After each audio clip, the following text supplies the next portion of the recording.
This video is going to apply specifically to the first Dragonia War in Kingdom 179. If you're looking for more general information, that's a different video. The reason why I'm doing this is because, unusual in my experience, I don't know, it might be becoming more common in newer kingdoms, but for the first kingdom that I've been in, or this is the first kingdom I've been in where we have an agreement already about what's going to happen in this event. So in the general video, I talk about how, the point is an alliance occupies Dragonia long enough, they win, they choose the ruler, they make the rules, so on and so forth. Now, it's already been decided that the top, I'm not sure who all, I know the top 10 at least alliances have been involved in this, of which my alliance is one of them. I'm not sure how far it went beyond the top 10. But it has been agreed that the Alliance TDO will occupy the dragon. Attacking the Dragonia itself is not allowed. That is against the agreements set up. Because they're going to have enough problems. Each altar has been assigned to different alliances. And as I mentioned in the other video, when a different alliance occupies an altar, even though you can't see it, it is sending attacks against Dragonia. So they don't need any more people attacking them. So first rule is don't attack Dragonia.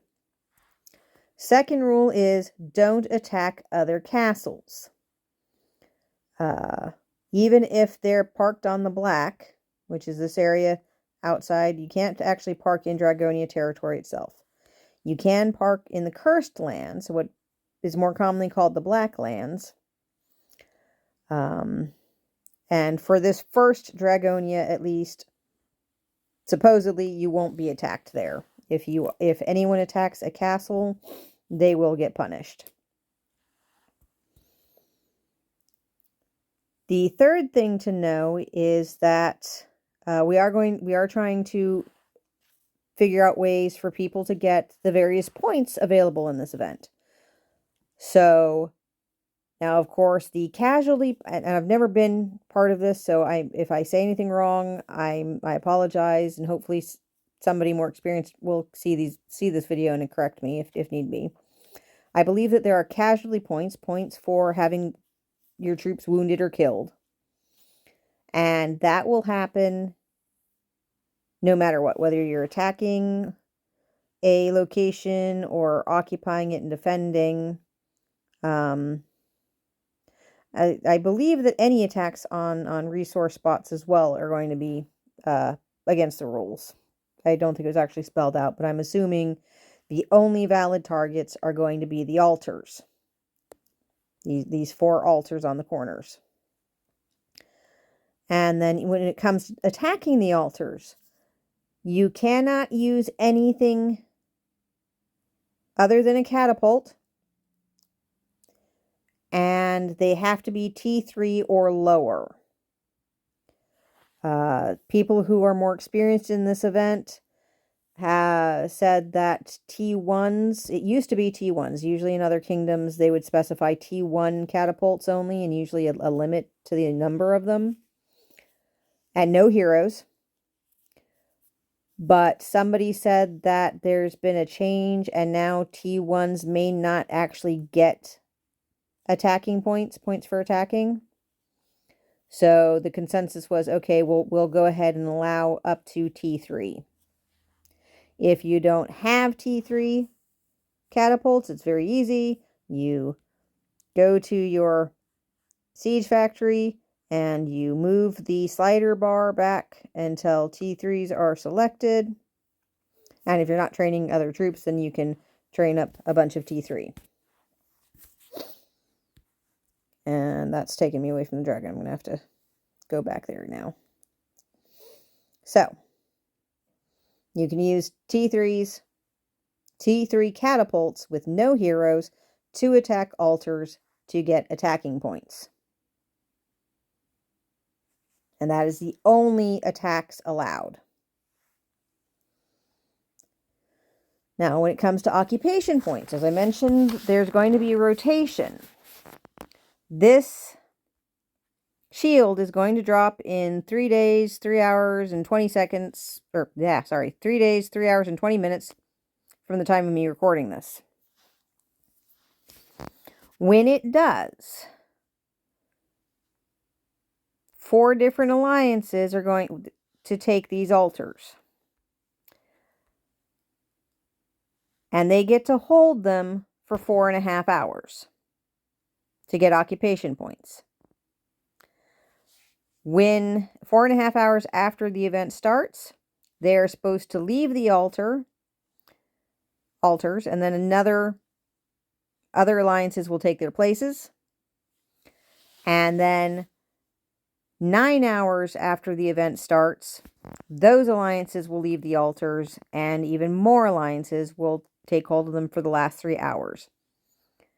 TDO swears that they can do the center in a way, because according to the rules, once an alliance has occupied Dragonia for 6 consecutive hours, the event ends.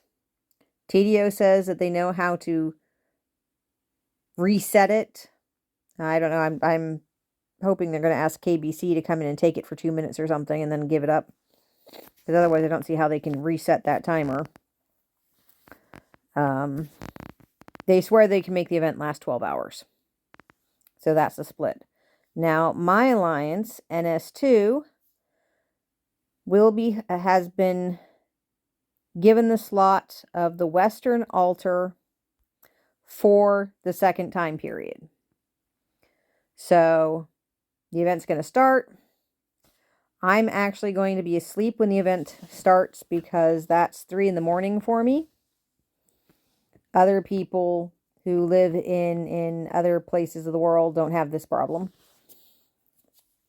But my plan is basically when I'm going to try and get up before I'm supposed to take the altar and spend some time sending T3s to attack the altars. Oh, yes. These marches are going to be very, very slow. Even if we weren't, particularly since catapults are required. You may want to consider, if you have the direct relocates, you may want to consider trying to find an open spot near the cursed lands, if not actually on the cursed lands. And then to relocate, you click on it, you hit relocate, you make sure that it's all green under you, and then you hit relocate. All right. So I'm going to spend the first few hours, until 4.5 hours into the event, I'm going to send T3s to attack the altars. And then when it's our turn, I will hopefully, if there's a spot around here, I'll try and jump as close to the altar as I can so I can take it. And then I will send my best troops to occupy it. And anyone at that point, anyone else who wants to join me can, provided that we have the best people available in the altar. So, for example, let's take a look at the castles around me. So say Nika decides to join us. If Brazenbrand then comes online and wants to join, I might have to send Nika home, because we're only going to be able to have a specific number of people join me in the altar at a time, and only a specific number of troops. So, I'll try to give everyone occupation points that wants them, but there's over 100 alliances in this kingdom, not to mention people who aren't in alliances at all. Not everyone's going to get the message. Hopefully everyone who's strong enough to cause me any damage will get the message. But just in case, we need to balance giving people the points they want and not getting all my troops killed. Having enough support for me that we hold on to the altar for that time period. Which does bring up one final thing. So just to recap the rules. Don't attack Dragonia.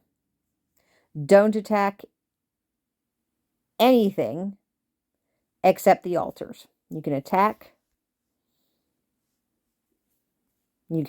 the altars, but only if you use T3 or lower catapults. Nothing stronger than that. You may want to jump to the area to do it.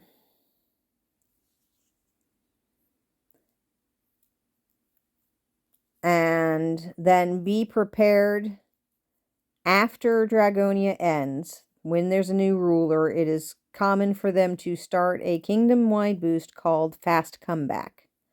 This gives you a 300% increase to speed training troops. You can train your troops 300% faster, up to the amount of might you lost in the event.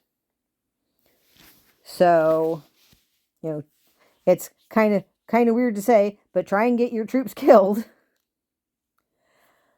As many troops possible killed as you can, so that when this fast comeback kicks in, if you have the resources and the training speed ups, you can train a lot of troops very, very quickly. So that is the specific information for Kingdom 179 and our first Dragonia.